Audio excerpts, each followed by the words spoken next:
Fala galera, beleza? Professor Denis aqui falando.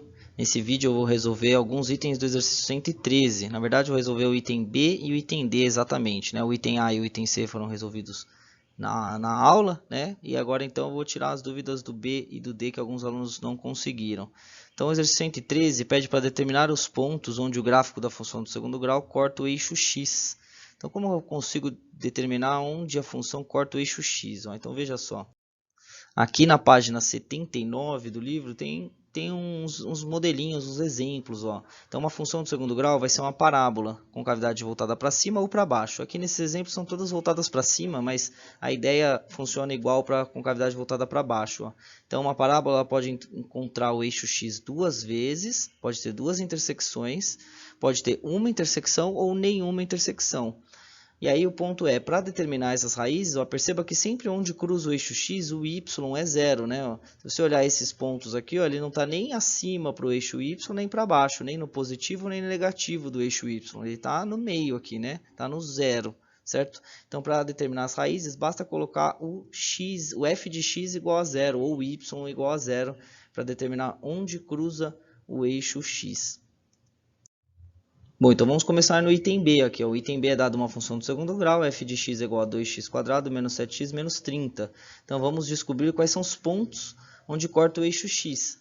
Bom, dessa função do segundo grau, a gente já sabe que vai ser uma parábola com cavidade voltada para cima.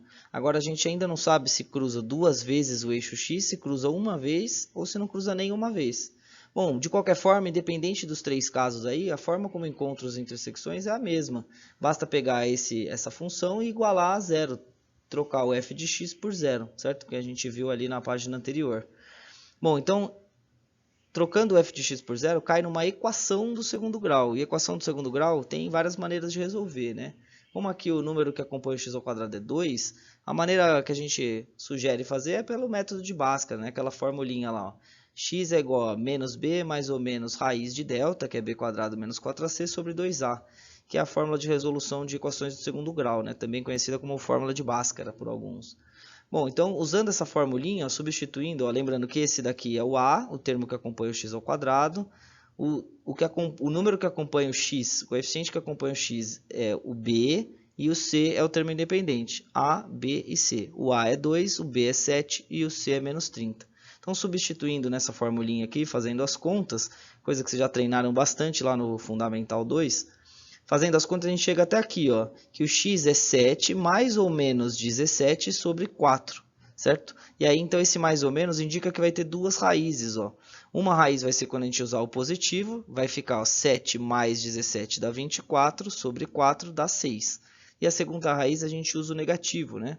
Então, fica 7 menos 17 sobre 4, fica menos 10 sobre 4, que é menos 5 sobre 2.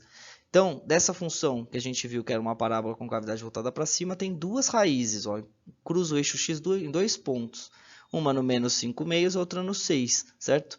Então, esse setor aqui, essa parte da função é positiva, essa é negativa. Ó, nem pediu, mas eu já fiz até um estudozinho do sinal aqui, né?